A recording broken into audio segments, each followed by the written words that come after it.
हमारे आपके शरीर के अंदर क्या क्या चीज़ें हैं इसका वर्णन किया। मोटे रूप में कहा जाए तो हमारे शरीर के अंदर दो तत्व हैं, एक है जड़ तत्व, एक है चेतन तत्व। तो सांख्य दर्शन के अनुसार 24 तत्व तो जड़ तत्व है, बुद्धि तक।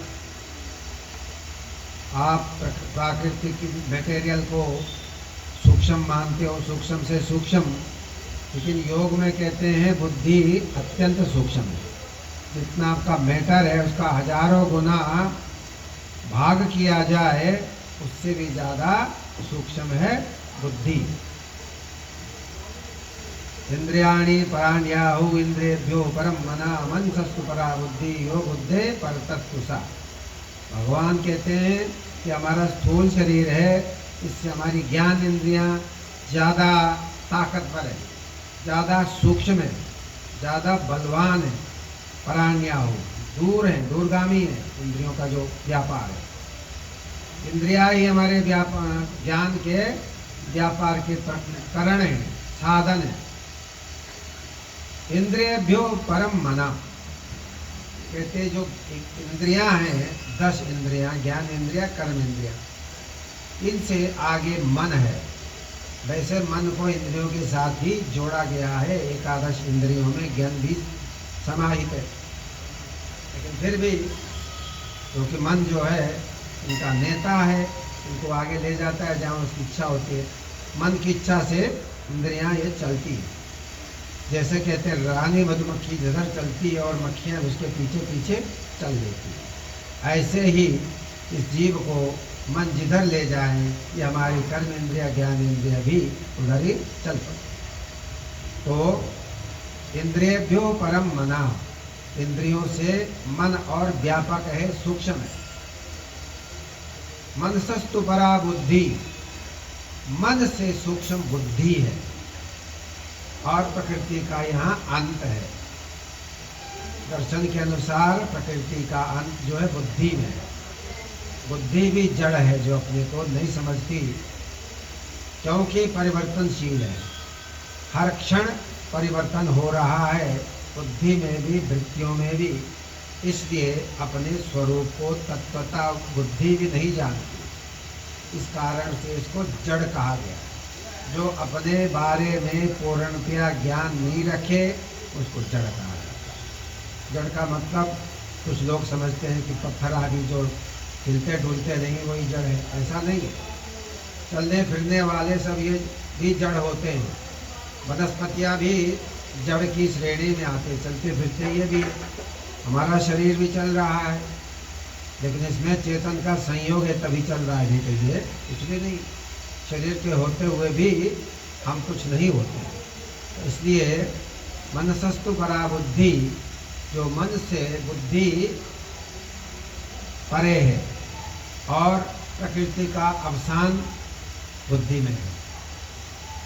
और बुद्धि ही वस्तुतः जीव को आत्मा का दर्शन कराती है। योग दर्शन के अनुसार जब निर्मल बुद्धि हो जाती है, विवेक ख्याति नितंबरा प्रज्ञा जब हो जाती है, उसी के बल पर हम दृष्टा का दर्शन करते हैं, पुरुष का दर्शन करते हैं। अर्थात प्रकृति ही अपने शुद्ध रूप में आकर के पुरुष का दर्शन प्रकृति कराती है, ऐसा सांख्य योग का मत है। और ये जो आपका 13वां अध्याय है ये सांख्य योग से ही संबंधित है। इसमें जड़ और चेतन की बात कही गई है और इसको समझना दार्शनिक विद्यार्थी को बहुत जरूरी है। भगवान कहते हैं ये जो शरीर है इसको क्षेत्र कहा गया है, खेत की तरह है, जड़ है। इसको जो जानता है, इसका जो स्वामी है उसको क्षेत्रज्ञ कहते हैं। क्षेत्र को जानने वाला क्षेत्रज्ञ, वेद को जानने वाला वेदज्ञ, ऐसे ही खेत को जानने वाला क्षेत्रज्ञ। हमारा जो शरीर है इसको वास्तव में जानने वाला हमारी आत्मा ही है। योगी लोग आत्मा के ऊपर, बुद्धि के ऊपर जो पर्दा है, जो मल विक्षेप आवरण को दूर कर देते हैं, तब वो बुद्धि निर्मल हो जाती है और वही फिर सब कुछ दर्शा देती है। भगवान कहते हैं ये इसको जो जानता है, क्षेत्र को जो जानता है, इस शरीर को संपूर्णता से जानने वाला है, सब विभाग एक एक चीज को जो जानने वाला है वो है क्षेत्रज्ञ, यानी इसका जानकार, इसका स्वामी। दूसरे शब्दों में कहें, अब इसमें भगवान ने यहाँ पर खेत और खेत के स्वामी के दृष्टांत से समझाने का प्रयास किया, तो ये किसानों के लिए भी समझने में ठीक से आ जाएगी। क्षेत्रज्ञम चापि मां विद्धि सर्व क्षेत्रेषु भारत। जो क्षेत्रज्ञ हैं उसमें जो है वो क्षेत्रज्ञ भी मैं ही हूँ। क्षेत्र क्षेत्रज्ञयोर ज्ञानम यत् तद ज्ञानम मतम मम। क्षेत्र और क्षेत्रज्ञ का पूरा पूरा सही सही ज्ञान ही वास्तव में ज्ञान कहा जाता है। उससे पहले प्रकृति का ज्ञान कोई ज्ञान नहीं है। पंचभूतों का ज्ञान, पृथ्वी, जल, तेज, वायु, प्रकाश, साउंड, लाइट आदि का जो ज्ञान है ये ज्ञान नहीं है। यहाँ भगवान कहते हैं क्षेत्र और क्षेत्रज्ञ को जो तत्व से जानता है वस्तुतः वही ज्ञान है और वस्तुतः वही विज्ञान है। प्राकृतिक चीज़ों का विश्लेषण करके इसको जान लेना और उसका उपयोग कर लेना, इसको ज्ञान कहा जाता है। प्रकृति का ज्ञान भी ज्ञान है, लेकिन आत्मा का ज्ञान, इसको विज्ञान कहा है। ज्ञान विज्ञान तृप्तात्मा कूटस्थो विजितेन्द्रिया युक्त इति उच्यते योगी समलोष्टाश्म कांच। गीता में भगवान ने कहा। तो इस प्रकार से समलोष्ट आश्म कांचन, सोना, पत्थर, लोहा, जिसको एक समझता है वो योगी जो है बड़ा है। तो प्रकृति का ज्ञान योगी को होता है। तो यहाँ भगवान कहते हैं क्षेत्र और क्षेत्रज्ञ के ज्ञान ही वास्तव में सच्चा ज्ञान, इसका ज्ञान होना ही चाहिए। ये वस्तुतः ज्ञान है। इस ज्ञान को वस्तुतः विज्ञान कहा जाए तो अतिशयोक्ति नहीं है। हमारे गुरुदेव कहते हैं ये विज्ञान है। ज्ञान विज्ञान तृप्तात्मा। ज्ञान का मतलब प्रकृति का ज्ञान। जो मॉडर्न साइंस है इसने प्रकृति का ज्ञान प्राप्त किया। जो योगी लोग हैं, भूत जयी होते हैं, प्रकृति पर अपना अधिकार करते हैं, लेकिन उनको भी आत्मज्ञान हो ये कोई जरूरी नहीं। इसलिए ज्ञान विज्ञान तृप्तात्मा, ज्ञान से तृप्तात्मा, मैंने जिसको प्रकृति का पूरा भेद मालूम है और उस पर अधिकार भी कर लिया उसने। मॉडर्न साइंस ने प्रकृति पर बहुत कुछ अधिकार भी कर लिया। योगी लोग भी अधिकार कर लेते हैं व्यक्तिगत तरीके से, व्यक्तिगत जीवन में उसका लाभ लेते हुए। आकाश में चले जाएं, उड़ में जाए, प्रकृति में चले जाए, पानी उसको बाहर नहीं सकती। मतलब जो भी पंच महाभूत हैं ये योगी पर कोई प्रभाव नहीं डालते। वो अपने मन माने ढंग से व्यवहार कर सकता है। हनुमान जी की तरह आग सूर्य को ही खा ले, क्योंकि अग्नि तत्व पर उसका अधिकार है। ऐसे योगियों का 5 तत्वों पर अधिकार होता है, लेकिन ये अधिकार जो है प्रकृति पर अधिकार है। तो यहाँ भगवान कहते हैं वास्तव में जो आत्मा का ज्ञान है और क्षेत्र क्षेत्रज्ञ दोनों का ज्ञान है, तत्व से जानना, यही वास्तव में ज्ञान कहा गया है। इसी को विज्ञान कहना चाहिए। भगवान कहते हैं देखो शास्त्रों में बहुत चर्चा हुई इसकी, ऋषियों ने बहुत कुछ कहा है, ब्रह्मसूत्र में कहा गया है, छंदों में बहुत से कहा गया है इस विषय में, प्रकृति और पुरुष के बारे में। अब मैं भी उन्हीं को थोड़ा संक्षेप में बताता हूँ। भगवान कहते हैं देखो तुम्हारे शरीर में 5 महाभूत हैं, पृथ्वी, जल, तेज, वायु, आकाश से ये निर्मित हमारा स्थूल शरीर है। 5 चीज़ों का संयोजन हमारे शरीर में है, तब ये मोटा मोटा स्थूल शरीर दिखता है। इसमें पृथ्वी भी है, पृथ्वी के अन्न खाने से हमारे हाड़ मांस बनते। जल, पानी की भी जरूरत है, अग्नि की भी जरूरत है, भूख लगने के लिए, पचाने के लिए जीवन तत्व करते हो। अग्नि का वर्धन करने के लिए। अग्नि मंद पड़ जाए, कमज़ोर हो जाते हो, भूख नहीं लगी, चिंता हो जाती है, डॉक्टर के पास जाते हो, डॉक्टर साहब भूख नहीं लगी है, चिंता हो गई, डॉक्टर ने कहा चूर्ण खा लो, बढ़िया चूर्ण खाओ, कायम चूर्ण खा लो तो भूख लग जाएगी। तो अग्नि मंद होने से व्यक्ति को चिंता हो गई। यह अग्नि हमारे अंदर। वायु, वायु का तो सब कुछ है ही, वायु चल ही रही हमारे शरीर के अंदर, संचारित हो रही है वायु। हमारे जितने भी चल रहे हैं, रक्त का संचार होता है, उसमें वायु का सहयोग है, प्राणों का सहयोग है, उससे सारे हमारी क्रियाएं संचालित हो रही हैं। और आकाश, खाली जगह, हमारे शरीर में खाली खाली जगह होती है, कहीं सुई घुसेड़ लो, कहीं ऑपरेशन कर लो, पेट के अंदर खाली खाली पानी भरा है, हवा भरी हो है क्या?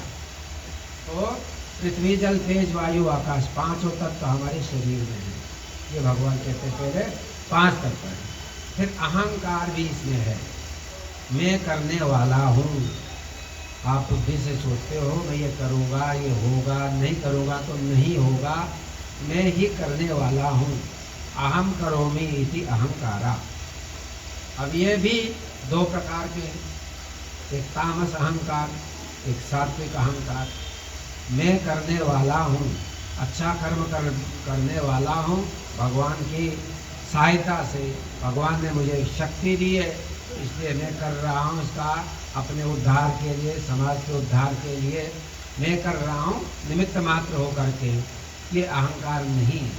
लेकिन जो भगवान को भूल करके अभिमान बस मैं करने वाला हूँ, मैं नहीं करूँगा तो नहीं होगा, तो ऐसा जो अहंकार है वो तामस अहंकार है। लेकिन मैं करने वाला हूँ, अस्तित्व, आई एग्जिस्ट, ये जो ज्ञान होता है मैं हूँ, ये इसी से हम सब काम करते हैं। इसको कहते हैं अहम बुद्धि, अहंकार। फिर भगवान कहते हैं बुद्धि भी है इसमें, सोचने समझने की क्षमता बुद्धि में है ना। निश्चयात्मका बुद्धि, दर्शन शास्त्र में कहा जो निश्चय करे, जो आपके सामने मन में जो चीज़ें आती हैं, दृश्य दिखाई देते हैं, बातें आती हैं, मन में आकर के गुजर जाती हैं, लेकिन निर्णय कौन करे, इस बात को मैं करूं, काम को करूं या ना करूं, तो ये निश्चय बुद्धि रहती है। निश्चयात्मिका बुद्धि, जैसे बुद्धि होगी वैसे निर्णय होगा। सात्विक बुद्धि है, सात्विक निर्णय होगा। राजसी तामसी होगी, उसी प्रकार का वो व्यक्ति काम करने लगता है। वो पहले से बुद्धि में फीड जैसे वो है, कीटाणु परमाणु, वैसे वो व्यक्ति वैसे करने लगता है। अव्यक्तम कहते हैं, इसमें अव्यक्त सत्ता भी है। अव्यक्त वैसे मूल प्रकृति को कहते हैं, जो दिखाई नहीं देता। और 11 इंद्रियां हैं इसके अंदर, शरीर के अंदर 5 कर्मेंद्रियां, 5 ज्ञानेंद्रियां और 1 मन। ये 11 इंद्रियों का संघात ये जो शरीर है। पंचकेंद्रीय गोचरा, और इंद्रिया गोचर, शब्द स्पर्श रूप रस गंध, जिसको इंद्रियों के विषय कहते हैं, ये भी इसके अंदर है। और हमारे अंदर मन और बुद्धि में कुछ और भी चीज़ें रहती हैं। इच्छा, हमारे मन के अंदर इच्छा होती है, हम सुख प्राप्त करना चाहते हैं, सुखी होना चाहते हैं, तो ये इच्छाएं, अनंत प्रकार की इच्छाएं, ये भी मन के अंदर है। द्वेष, इच्छा को राग भी कह सकते हैं, क्योंकि आगे द्वेष कहा है, इच्छा ही राग है। द्वेष, द्वेष मैंने घृणा, जो वस्तु हमें अच्छे नहीं लगती है उससे हम घृणा करते हैं, उससे द्वेष करते हैं, उसको हटाना चाहते हैं, ये मेरे मतलब का नहीं है, ये तो विघ्न हो गया, उस पर गुस्सा करते हैं, चिड़चिड़ापन होता है, ये सब द्वेष है। सुख और दुख, हाँ, फिर भगवान कहते हैं सुख की हमारे मन में है ना, दुख और सुख मन को होता रहता है। मन के अनुकूल बात हो गई तो सुख मिल गया, विपरीत बात हो गई तो आप दुखी हो जाते, आपको दुख मिल गया। और संघातश चेतना, चेतना का संघात है। चेतना है हमारे अंदर, चेतना है बुद्धि में, जो चेतना है आत्मा की चेतना बुद्धि को प्राप्त हुई है। ये मिश्रित बात है। चेतना जो है आती तो बुद्धि को ही है, लेकिन उसका पीछे करंट जो है आत्मा से आती है। धृति, इसमें धैर्य भी है, धीरता भी है। जो अच्छे लोग हैं उनके वो धैर्यवान लोग होते हैं। कहते हैं भगवान ये जो मैंने बातें बताई हैं ये अभी रिफाइंड वे में नहीं है, ये सब के लिए मैंने सामान्यता कह दिया है। जैसे कोई खनिज आप निकालते हो पृथ्वी में से, फिर उसको शुद्ध करना पड़ता है। इस बात को भी निकालते हो ना पहले ज़मीन से, तो उसमें बहुत सारे हैं वैसे होते हैं, अनवांटेड चीज़ें होती हैं, उसको आप गलाते हो तो प्योर करते हो, स्टेनलेस स्टील करते हो, तब वो काम में लेते हो। ऐसे ही भगवान कहते हैं ये मैंने चीज़ें बता दी हैं शरीर के अंदर, ये सामान्य लोगों की बात है, सब में चीज़ें हैं, ये चीज़ें सबके अंदर है। भगवान ने कहा ये अष्टधा प्रकृति, मन, बुद्धि, इंद्रियां सब सब सब के सब है। ये कुल मिलाकर के 24 हैं सांख्य के अनुसार। यहाँ फिर भगवान कहते हैं सुख दुख आदि ये सब जितने भी हैं कुल मिलाकर 24 होते हैं। अब भगवान कहते हैं ये तो मैंने दे दिया है, ये सबके पास है। तो भगवान कहते हैं तत्व ज्ञान के लिए क्या करना पड़ेगा, ज्ञान की बात अब भगवान करते हैं। भगवान ने 5 श्लोकों में ज्ञान की बात कही है। ये 5 श्लोक हैं जो ज्ञान से संबंधित हैं। आगे भगवान कहते हैं एतद् ज्ञानमिति प्रोक्तम अज्ञानम यदतो अन्यथा। ये 5 श्लोकों के अंदर जो मैं बातें कह रहा हूँ वही ज्ञान की बात है, बाकी सब चीज़ें सब बातें फालतू है, ये भगवान बताएंगे। अब हम लोगों को क्या करना है, साधक को क्या करना है, आध्यात्मिक व्यक्तियों को क्या करना है, इस बात को भगवान बता रहे हैं। अमानित्वम, सबसे पहले भगवान कहते हैं मान की इच्छा मत करो, पुजवाने की इच्छा मत करो। और पुजवाने की इच्छा सब में होती है, हर व्यक्ति हर जीव में होती कि लोग मेरी पूजा करें। घर में भी आप कहते हो, सास कहती है मेरी बहू पूजा करे, हैं भाई घूंघट नहीं काटती है, 10 गाली, देखो बहू ये नहीं आई है, कैसे कैसे सारा दिन बकते रहते भैं उसके और कोई बात ही नहीं है, उसका एक आइटम मिल गया टाइम पास कर देगा और बहू के पीछे पड़ गई होती, क्यों उसको आदर चाहिए। पढ़ी लिखी बात तो यह बहू है, मैं PhD है, अब वो जितना कर सकती बेचारे करती है, लेकिन फिर उसको चाहिए वो बिल्कुल गाँव की ठेठ बहू जैसी है, उसकी हर बात को माने, उसके पैर दबावे, घूंघट करती रहे 24 घंटे, तो भैया वहाँ लड़ाई है। तो पूजा की हर व्यक्ति को इच्छा मेरे कहने को चाहिए, हर व्यक्ति चाहता है कि इनको मेरी पूजा करे, नमस्कार करे, पैर छुए, तो ये हर व्यक्ति में इच्छा है। तो भगवान कहते हैं साधक हैं आप इसकी इच्छा ही छोड़ दें। लोग मेरी बड़ाई करें, माला पहनाएं, पैर छुएं, मेरी जय जय करें, जय जयकार करें, ये आदमी बड़ा अच्छा है, ऐसा 10 आदमी से आप सुनने की इच्छा मत रखें। इसको कहते हैं अमानित्वम, मान की इच्छा मत करो। कोई मुझे माने कि बहुत बड़ा आदमी हो, ऐसा क्यों मानते हो आप? सब भगवान के हैं, आप यदि हैं कुछ तो अपने आप प्रकट हो जाए, आपको प्रदर्शित करने की जरूरत नहीं है, आपको एडवर्टाइज करने की जरूरत नहीं है, वो अपने आप प्रकट हो जाए। इसलिए आप मान क्यों चाहते हो? मान नहीं चाहिए, अच्छे लोग मान नहीं चाहते।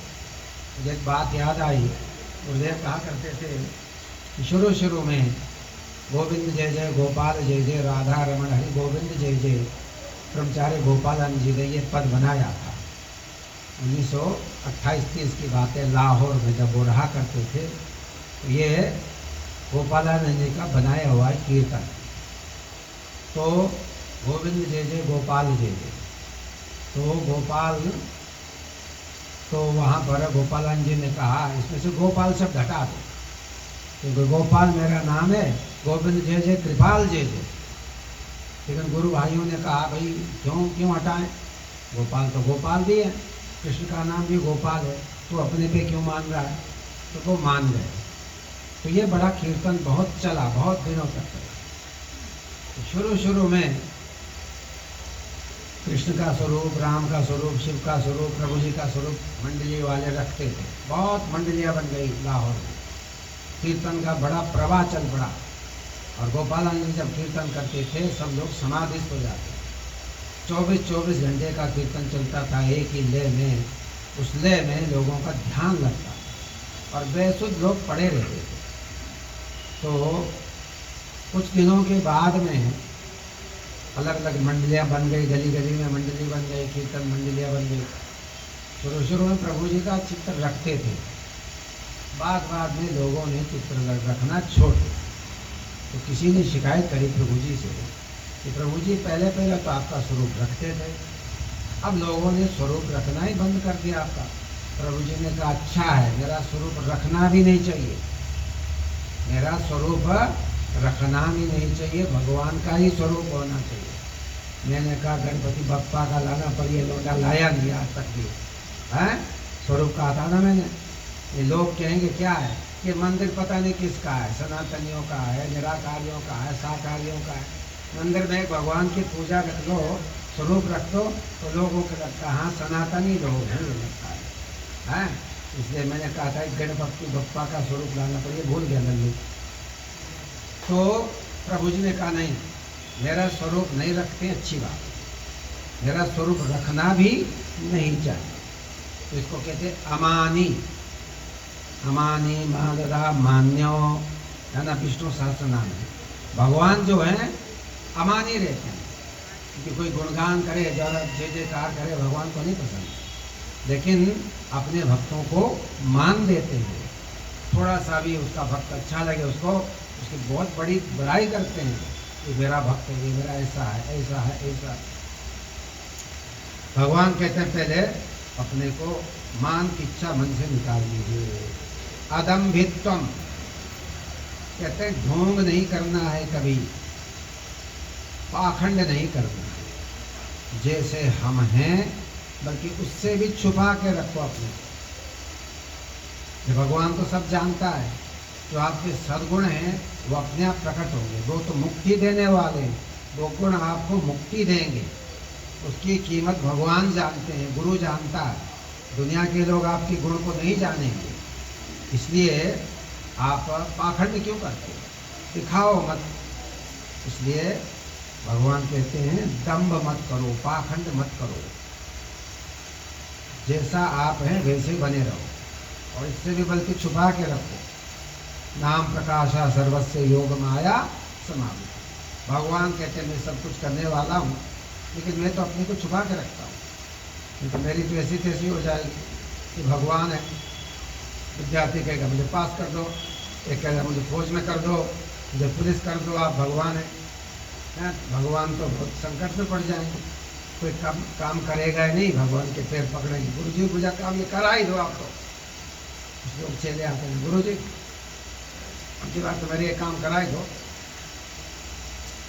ऐसे कोई भगवान अगर आ जाए, आपको पता चलिए भगवान है, तो कर्म व्यवस्था तो खत्म हो जाएगी। हर कोई कहेंगे बस भगवान ही कर लेंगे। तो भगवान कहते हैं मैं छुपा के रखता हूँ अपने को, मैं नहीं बताता हूँ। अपने कर्म करो, कर्म विधान मैंने बना दिया, कर्मण्येवाधिकार से कर्म करो, उसका फल लो। अहिंसा, फिर कहते हैं अहिंसा का गुण होना चाहिए मेरे भक्त के अंदर, अध्यात्मवादी के अंदर, साधक के अंदर अहिंसा का भाव होना चाहिए। हिंसा की वृत्ति नहीं होनी चाहिए। जब नियम में आता है सत्य, अहिंसा, ब्रह्मचर्य, अस्तेय, अपरिग्रह, तो वहाँ पर अहिंसा है सबसे पहले। हिंसा का भाव नहीं रखना। अगर आप हिंसा का भाव रखते हैं तो आप कहीं भी आगे नहीं बढ़ सकते, क्योंकि आपके मन में हिंसा ही पाप है। हिंसा के समान तो कोई पाप है ही नहीं। इसलिए अहिंसा परमो धर्म हमारे यहाँ पे कहा गया है। अहिंसा का भाव साधक को रखना ही चाहिए। हमारे यहाँ बच्चों को समझाया जाता है बचपन, किसी की हिंसा नहीं करना, किसी कीड़े को नहीं मारना, किसी भी चीज़ को कोई बुरी बात नहीं बोलनी।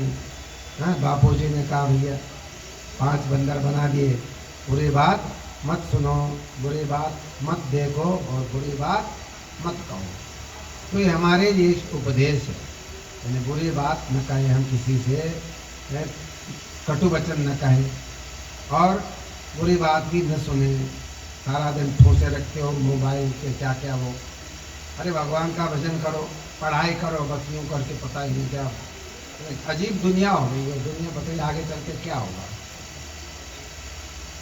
बच्चों का तो विद्यार्थी है, वो ठोसा हुआ, इसको पता ही नहीं, को पीछे से धक्का मार के मार गया, गोविंदाय नमो नमः।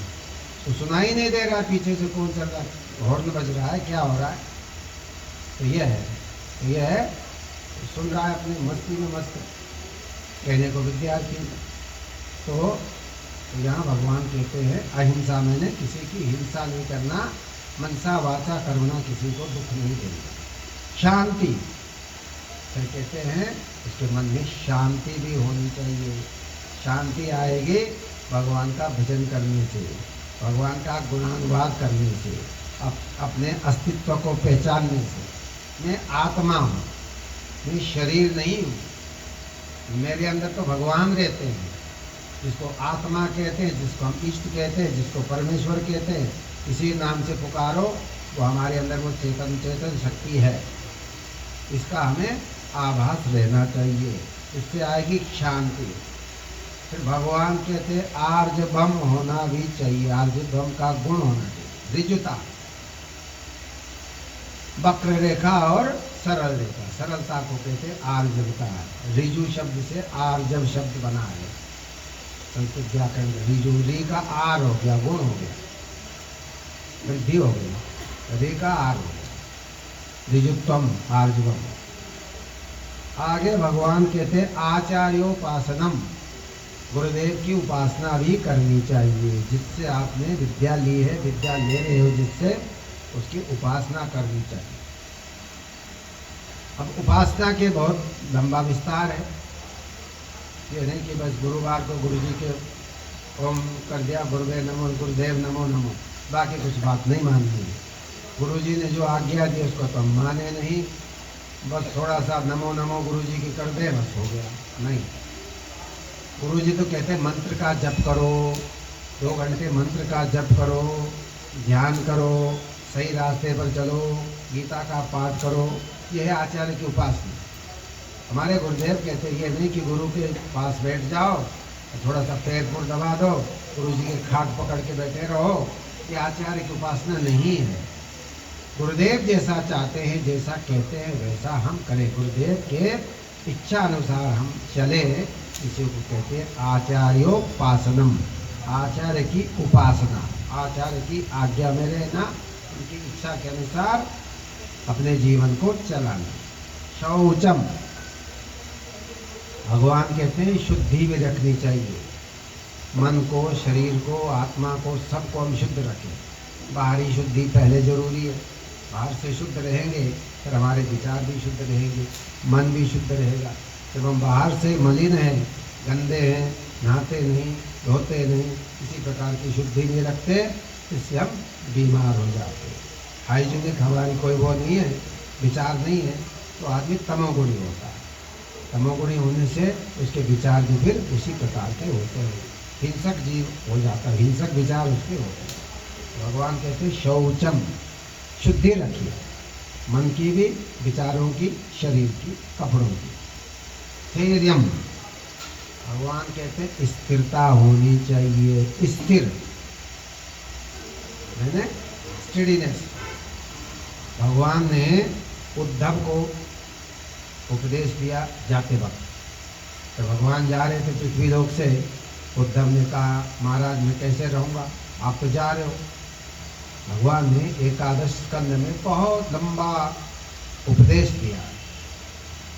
तो योग के बारे में भगवान कहते देखो, सबसे पहले जितासना, जितासन, आसन को जीतो।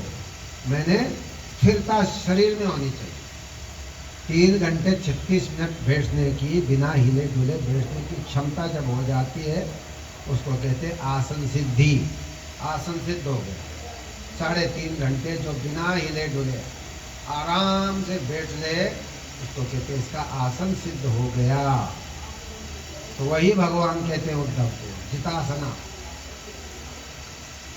जित श्वासा, भगवान कहते हैं जिसने अपनी श्वासों को जीत लिया, उसकी इच्छा के अनुसार सांस चलते हैं।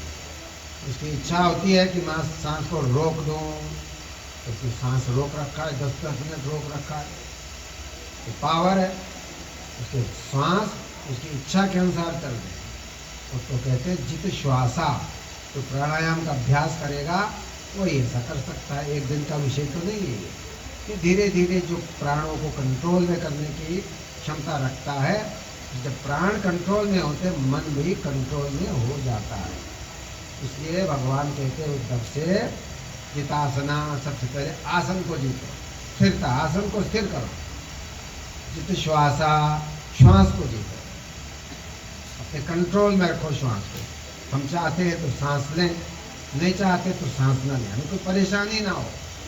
दम घुटने जैसी हो जाएगी, आप फूट जाएगा, अब जो है फट से आपने सांस छोड़ दिया, जैसे गुब्बारा फूट जाता है ऐसे सांस छोड़ दिया आपने, तो तरीका नहीं है। नियम है प्राणायाम का, वो गुरु बताएगा। धीरे धीरे कैसे लोगे, कैसे रोकोगे, कैसे छोड़ोगे, रोकक, पूरक, कुंभक आदि आदि जो प्राणायाम के तरीके हैं, तो गुरु से सीख करके ही हम अपने श्वासों पर कंट्रोल करें। यहाँ भगवान कहते हैं स्थैर्यम, आत्म विनिग्रह, अपने शरीर पर, मन पर, बुद्धि पर, सब पर अपना कंट्रोल होना चाहिए। मनमाने तरीके से कुछ अंड बोल दे जाओ, हरकतें करते जाओ, कभी इधर कभी उसको थप्पड़ मार दिया, उसको कुछ कह दिया, इधर घूमने जैसे पागल आदमी होता है, वो नहीं होना चाहिए। स्थिर व्यक्ति होना चाहिए, अपने शांत रहे। तो भगवान कहते हैं आत्म विनिग्रह, अपने मन पर, सारे शरीर पर, अपनी बुद्धि पर कंट्रोल होना चाहिए। आपके कौन कंट्रोल करेगा? कंट्रोल करेगी आत्मा।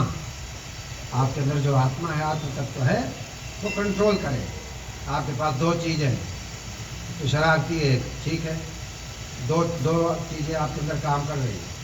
एक तो गलत रास्ते पर जा रही है, एक दूसरे रोकने वाली। दो प्रकार की वृत्ति होती है, दो प्रकार के पक्षी की कल्पना की है उपनिषदों में। आपके शरीर में दो प्रकार के दो पक्षी है, एक आत्मा है, एक जीव है। जीव रूपी पक्षी जो अपने मन मांडे ढंग से आचरण कर रहा है, जैसे चाहे वैसे कर रहा है। एक आत्मा रूपी पक्षी है, चुपचाप देखता है, दृष्टा भाव से देख रहा है, उसका कोई लेना देना नहीं है। आप करोगे तो भरोगे, लेकिन वो आपके साथ में रहता है, शरीर में ही। इस शरीर में दो चीज़ें रहती है, एक है जीवात्मा, एक है परमात्मा। दोनों इस शरीर में रहते हैं। जीवात्मा अपने मन माने ढंग से चल रहा है, परमात्मा कहता है भैया ऐसा मत करो, कोई मानने को तैयार नहीं। तो जीवात्मा जो है वो तैयार नहीं है, वो नहीं मानता उसकी बात। फिर परमात्मा कहता है अच्छा भाई कर, तू करेगा तो भोगेगा, मैं तो बस देखने वाला, मुझे कोई लेना देना नहीं है तेरे से।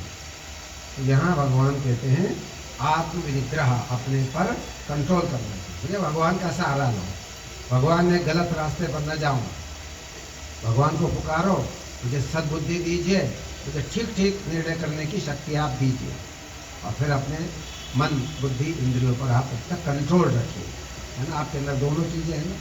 अब भगवान की हेल्प ले, भगवान का सहारा ले, भगवान से प्रार्थना करो मुझे सद्बुद्धि दीजिए और मैं ठीक काम करूं, ताकि मैं अपने सारे चीज़ों पर कंट्रोल कर सकूं। इंद्रियार्थेषु वैराग्यम, भगवान के जो इंद्रियों के अर्थ हैं, शब्द, स्पर्श, रूप, रस, गंध, इंद्रियों के जो विषय है उसको अर्थ कहते हैं। जो हमारा संसार दुनिया में भटक जाता है, ये इंद्रियों के अर्थ हैं, शब्द, स्पर्श, रूप, रस, गंध, यही हमारे संसार के भोग है। इसी से हमको, है ना, आमोद प्रमोद सुख हम मिलता है। तो भगवान कहते हैं इससे अपने को कंट्रोल में करो, जितनी आवश्यकता है उपभोग में लाओ, भोग मत करो। इंद्रियार्थेषु वैराग्यम, वैराग्य भाव से इनका आप जितना आपको जरूरत है उतने आप कीजिए, है ना। ईशावास्यमिदं सर्वं यत्किंच जगत्याम जगत तेन त्यक्तेन भुंजीथा मां गृधास्कस्य स्वित् धनम। ईशावास्य उपनिषद ने कहा है, देखो भगवान कण कण में, ईशावास्यमिदं सर्वम, कण कण में भगवान है। यत्किंच जगत्याम जगत, जो कुछ भी दुनिया में है कण कण में भगवान का वास है। इसलिए भगवान ने सब कुछ दिया है आपको, प्रकृति में सब कुछ आपके लिए उपलब्ध है। अच्छी चीज़ भी है, बुरी चीज़ भी है, प्रकृति है, वनस्पतियाँ हैं, सेब है, दिव्य फल है आपके लिए जो है। गंदी चीज़ें भी खाने को लोग खाते हैं, 80% लोग खाते हैं। संसार में हिंदू तो कितने होंगे, मैं समझता हूँ 15% लोग सात्विक लोग हैं जो गंद नहीं खाते। 85% लोग तो 90% लोग तो सब एक दूसरे को खाने वाले हैं। तो यहाँ भगवान कहते हैं इंद्रियार्थेषु वैराग्यम, इंद्रियों के जो अर्थ हैं शब्द स्पर्श रूप रस गंध, उसको वैराग्य पूर्वक उसका उपयोग करो। जितना तुम्हें शरीर में जितनी जितनी जरूरत है देखना समझना आदि आदि समझदारी से करो। अन अहंकार एव च, अहंकार मत करो। मैं कुछ करने वाला हूँ इसको प्रदर्शित मत करो लोगों के सामने। बड़ बोला नहीं बनना चाहिए, मैंने ये कर दिया, मैंने वो कर दिया, मैंने यहाँ ये कर दिया, ये बड़ बोलापन है, ये अहंकार का प्रदर्शन है। यह अपनी शक्ति का, विद्या का, पद का, धन का लोग प्रदर्शन करते हैं, गरीब को सताते हैं, पीड़ा देते हैं, थाने में बंद करा देते हैं, आदि आदि जितने भी जो जिससे बनता वैसे करते समाज में। तो ये नहीं होना चाहिए, अहंकार नहीं करना चाहिए। भगवान कहते हैं अहंकार मत करो। हमारा अहंकार पता नहीं कब टूट जाए। बड़े बड़े अच्छे नेता जो आज है कल बेचारे जेल में बंद भी होते हैं, बुरी हालत होती है। गुंडों की क्या क्या हालत होती है, गुंडे सब हमारे यूपी में तो सब योगी ने सब राइट कर दिया है। तो गुंडागर्दी ज़्यादा दिन नहीं चलती है, तो एक दिन उसको सबक मिल ही जाता है। इसलिए भगवान कहते अहंकार मत करो। भगवान कहते देखो जन्म मृत्यु जरा व्याधि, तुम अपने बारे में सोचो। मैं बार बार जन्म लेता हूँ, मरता भी हूँ, और व्याधि भी है, बीमारियाँ भी है, और जरा भी है, बुढ़ापा भी। चार चीज़ें संस्कारगत हमें प्राप्त है। जातस्य ध्रुवो मृत्यु ध्रुवम जन्म मृत्यस्य च, कहीं से आए हो, पैदा हुए हो, तो एक दिन मरोगे भी। हमारी एक अवधि निश्चित है जिसको आयु कहते हैं, इसके बारे में सोचो। फिर मृत्यु भी होगी, जब आए हो मरोगे भी किसी न किसी दिन। बुढ़ापा भी आएगी, बीमारी भी आएगी, ये सब चीज़ें लाजमी, इसके बारे में सोचो। शास्त्र कहते हैं उस पर मनन करो, गुरुदेव कहते हैं उस पर मनन करो, उसकी तैयारी करो। ये परेशानियां मेरे जीवन में हैं, क्या इसका हम परिहार कर सकते हैं, क्या इसको दूर कर सकते हैं? शास्त्र सब कहते नहीं, दूर कर सकते। दर्शन शास्त्र का सहारा लीजिए। दर्शन क्या कहता? कहता ये सब आप दूर कर सकते हैं।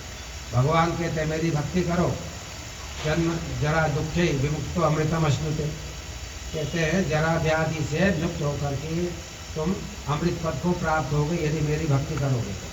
गीता में भगवान यही कहते हैं।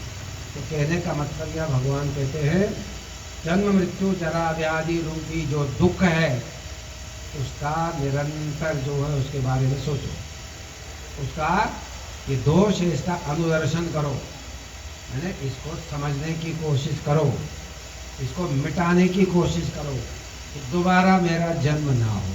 दोबारा जन्म तब नहीं होगा जब हम भगवान के शरणागत होंगे, जब हम योग के शरणागत होंगे, जब हम समाधि को प्राप्त कर लेंगे, तब हमारा दूसरा जन्म नहीं होगा, नहीं तो होगा ही होगा चाहे कुछ भी करें। भगवान कहते हैं सोचो इसके बारे में, बार बार सोचते रहिए, प्रतिदिन सोचते रहिए, हर क्षण सोचते रहिए मेरा जन्म हुआ है, भगवान आगे मैं इस संसार चक्कर में नहीं आऊँगा, यहाँ तो कष्ट ही कष्ट है।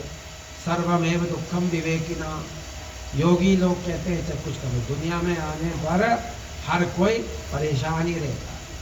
भगवान आए अपने आराम से अपने लोक में बैठे थे, अवतार लेकर के कोई भी भगवान आया कोई भी सुखी नहीं रहा, कहने को तो यही कहा जाएगा।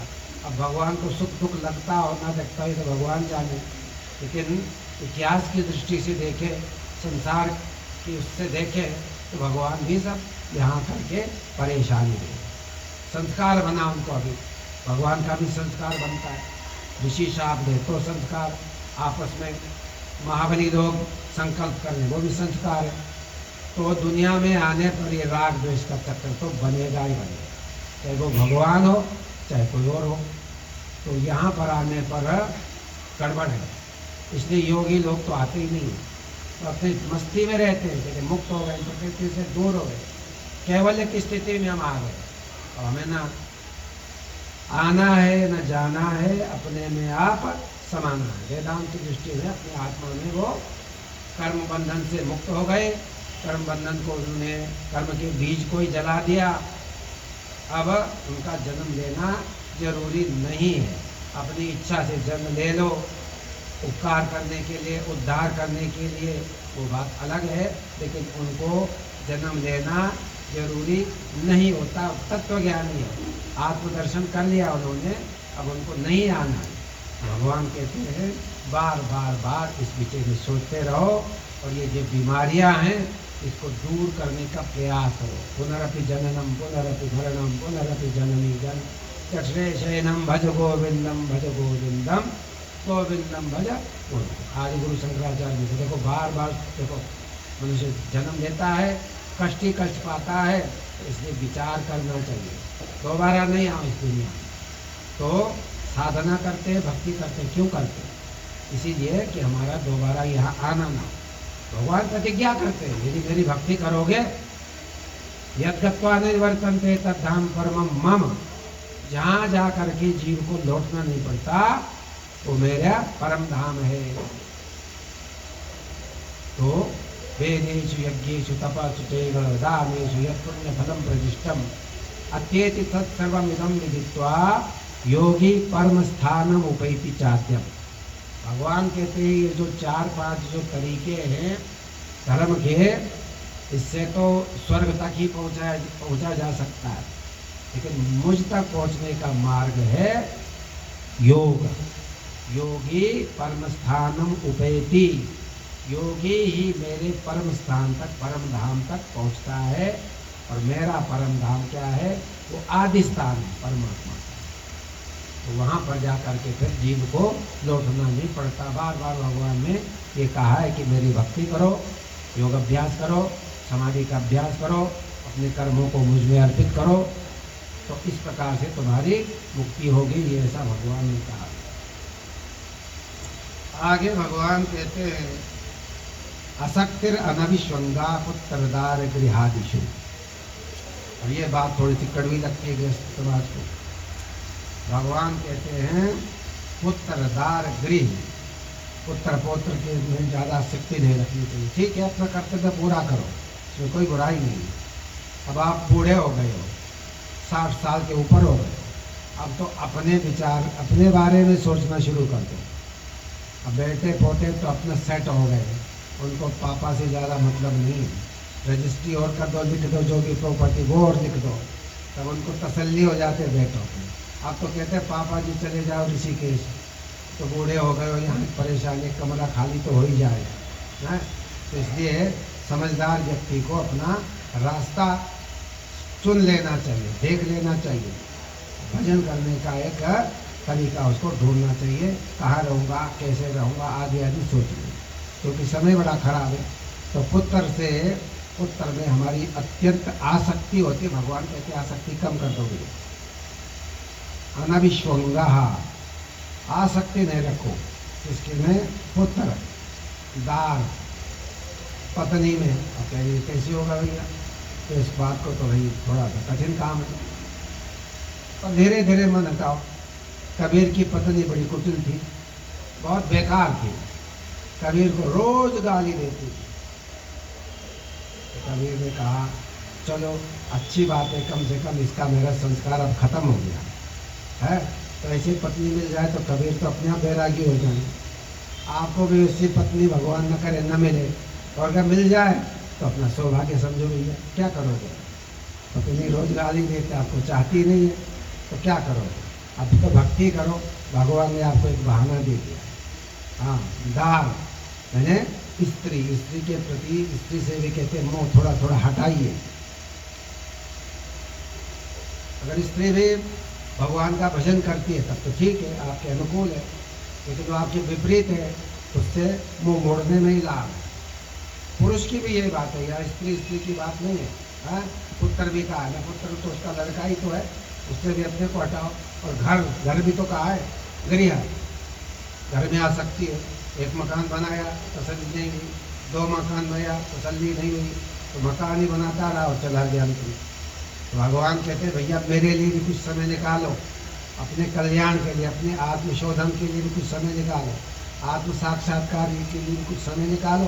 भगवान ने जिस निमित्त आपको ये शरीर दिया है, भगवान कहते हैं पुत्र दान गृह के प्रति आसक्ति कम करो। ये ज्ञान की बात है।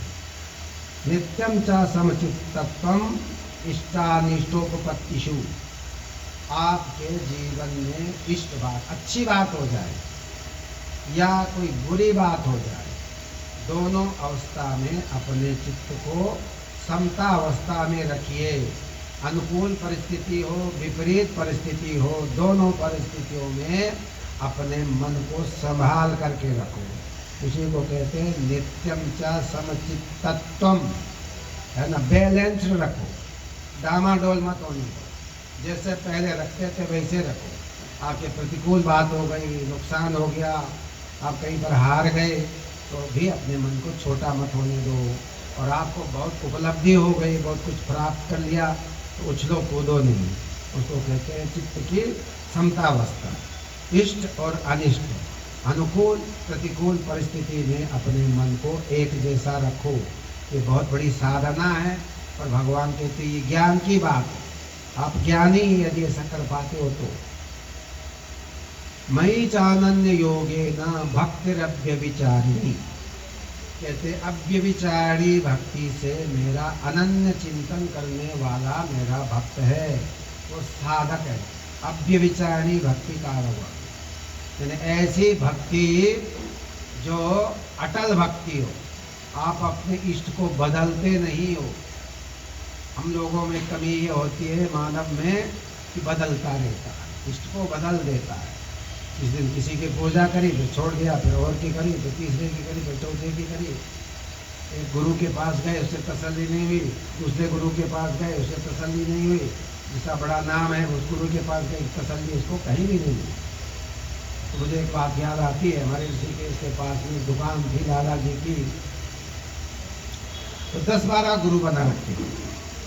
हमारे आश्रम के पास में उसकी प्रोविजनल स्टोर था। हमने गुरुजी को भी उसने गुरु बना लिया, पास में दुकान थी। तो पता चला इसने तो 10-12 गुरु बना रखे, बहुत सारे सन्यासी भी गुरु बना रखे। हमने उससे कहा भाई क्यों गुरु क्यों बनाते थे? बोले देखो महात्मा जी, बात यह है बहुत से तो सन्यासी आते मेरे पास, कोई खाता वाता तो पहले रखते नहीं थे, लाला जी के पास जमा करते रहते थे, और कई तो अपने दिवंगत हो जाते थे, वो लाला जी के पास ही रहता था। तो ऐसे ये भी फायदा है। तो अब गुरु से मंत्र लेने में क्या है? अरे 100 रुपये दे दिया, गुरु दक्षिणा ले ली, हैं, मंत्र जपो ना जपो, क्या पता तुक लग जाए तो आपका कोई फायदा हो जाए, नहीं होगा तो हानि क्या है इसमें। तो ऐसे कुछ लोग भी होते हैं।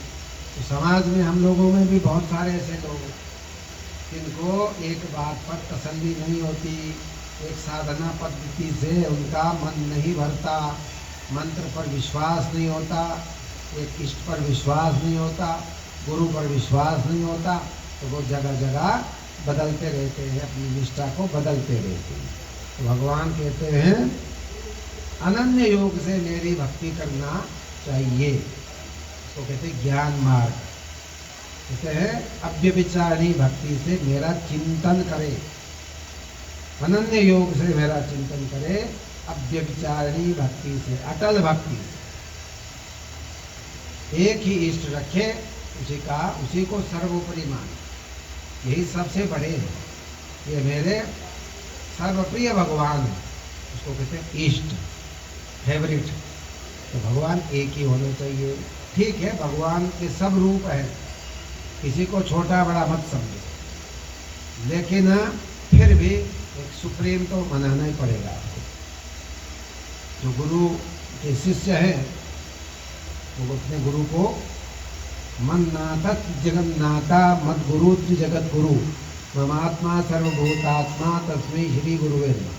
गुरु गीता में कहा, जिसको हमारे गुरुदेव भगवान कहा करते थे, शिष्य को चाहिए मन नाथ जगत नाथा, मेरे गुरु जो है तीनों लोकों के गुरु है।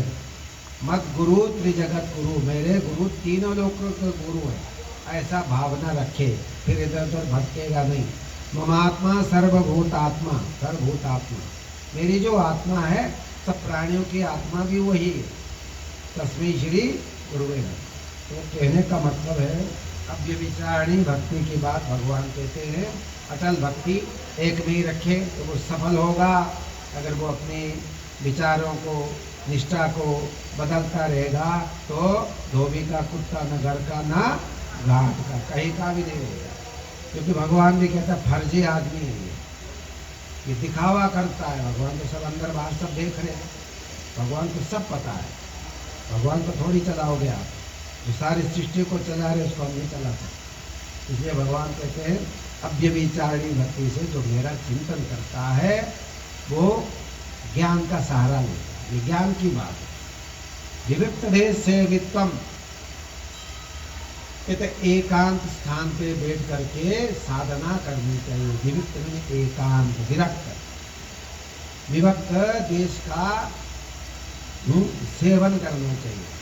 यानी एकांत गाय, ऐसी जगह ढूंढे जहाँ की साधना को कोई बाधा न पहुँचे, लोग देख न पाए ये समाधि का अभ्यास कर रहा है। दुनिया पीछे बढ़ जाती है।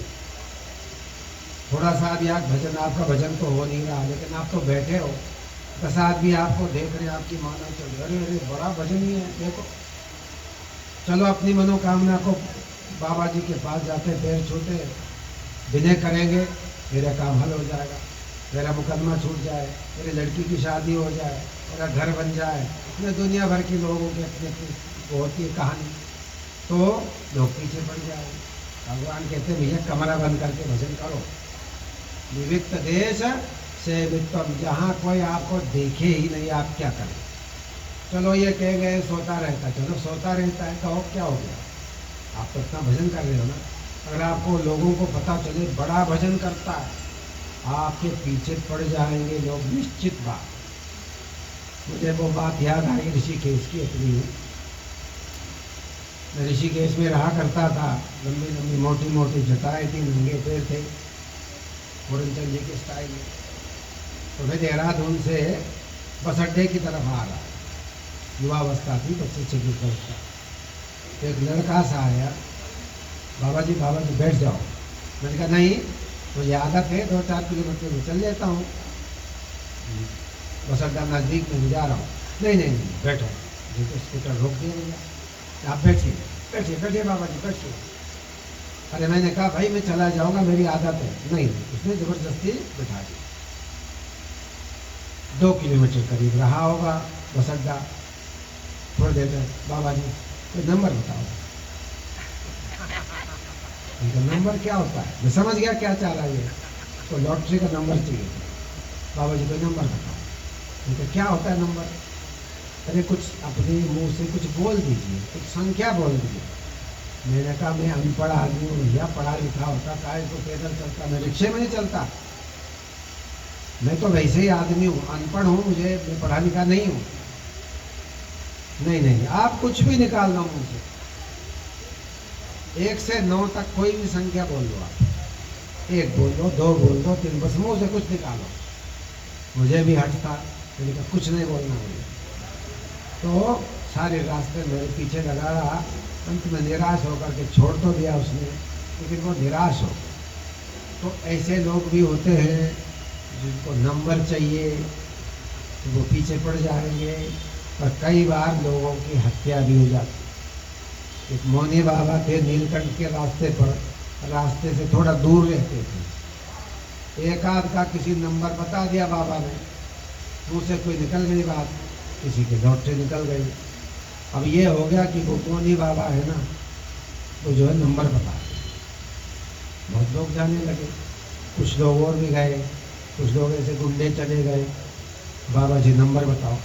बाबा जी ने कहा मैं कुछ नहीं जानता हूँ, कोई नंबर निकले, आपने उसको बताया तो उसकी लॉटरी निकली, हमें भी बताओ। तो नहीं बताया, उसकी हत्या कर दी। कोई था ही नहीं, अकेला रहता था वो फलारी बाबा मोनी बाबा। तो कभी कभी अपने जान भी खोना पड़ता है, इसलिए नंबर उम्बर के चक्कर में नहीं रहना चाहिए। तो दिखाओ नहीं हम कुछ है, तभी हमारी साधना बनेगी। नहीं तो दुनिया तो लुटेरा है, लूटने के लिए सब तैयार है। आपकी संपत्ति को, आपकी आंतरिक संपत्ति को, भजन के फल को लूटने के लिए सारे तैयार हैं। इसलिए भगवान कहते हैं भैया एकांत में बैठ करके करो, जहाँ लोग न देखें, आपके भजन को नजर न लगे। विविक्त देश सेवितम आरतीर जन संसदी। भगवान कहते देखो जन समूह में ज़्यादा प्रेम मत करो। जो लोग फालतू की बात करते हैं, बैठ जाते हैं 5-7 लोग, कभी पॉलिटिक्स की बात करते हैं, कोई दुनिया की बात करते हैं, कोई इधर उधर की बात करते हैं, तो समय पास करते हैं। आप उनसे दूर रहिए, क्योंकि आपकी बुद्धि को बिगाड़ेंगे वो। आपकी बुद्धि में कुछ ऐसा घुसेड़ देंगे तो आपको भी लगेगा पता नहीं यार मैं ठीक रास्ते पे हूँ या नहीं। तो भगवान कहते हैं आरती जन संसदी, जन समूह में रति मत रखो, अर्थात उनसे दूर रहो, कुसंग मत करो, कुसंग से बचिए आप। ये भगवान के अध्यात्म ज्ञान नित्यत्वम तत्व ज्ञानार्थ दर्शनम। यदि आत्मा का दर्शन चाहिए, आत्म साक्षात्कार चाहिए, तो प्रतिदिन कहते हैं ध्यान अभ्यास करना चाहिए। अध्यात्म ज्ञान नित्यत्वम, प्रतिदिन बिना नागा आप ध्यान में बैठें। हमारे गुरुदेव की जैसी आज्ञा थी 2 घंटे मंत्र का जाप, 1 घंटा ध्यान। बड़ा कड़ा बोलते हैं भैया कोर्स, गृहस्थियों के लिए, विरक्तों के लिए, सबके लिए। इतना अगर हम कर लेते तो बहुत अच्छी बात है। तो भगवान ने कहा अध्यात्म ज्ञान नित्यत्वम, प्रतिदिन ध्यान में बैठे अध्यात्म का अभ्यास करें, आप आत्मचिंतन करें, ध्यान करें, जप करें। ये अध्यात्म ज्ञान नित्यत्वम, प्रतिदिन अपने ध्यान में बैठे। क्यों बैठे? कहते तत्व ज्ञानार्थ दर्शनम, इसी से आपको आत्मज्ञान होगा। आत्मा का साक्षात्कार ध्यान से ही होता है। चलते फिरते चर्चा इधर उधर से नहीं होता है, इसलिए योग में बैठना पड़ता है, ध्यान में बैठना पड़ता है, बुद्धि को एकाग्र करना पड़ता है, बुद्धि को निर्मल करना पड़ता है, तब आपको तत्व दर्शन होगा। एतद ज्ञानमति प्रोक्तम अज्ञानम यदध्वन। भगवान कहते हैं 5 श्लोक में जो मैंने बात कही है, यही ज्ञान की बात है, यही हमारे लिए काफ़ी है। इन्हीं बातों को अपने गांठ में बांध लो। ये कहते यही ज्ञान है। अज्ञानम यदथो अन्यथा, बाकी सब चीज़ें बेकार है। तो भगवान ने 5 श्लोकों में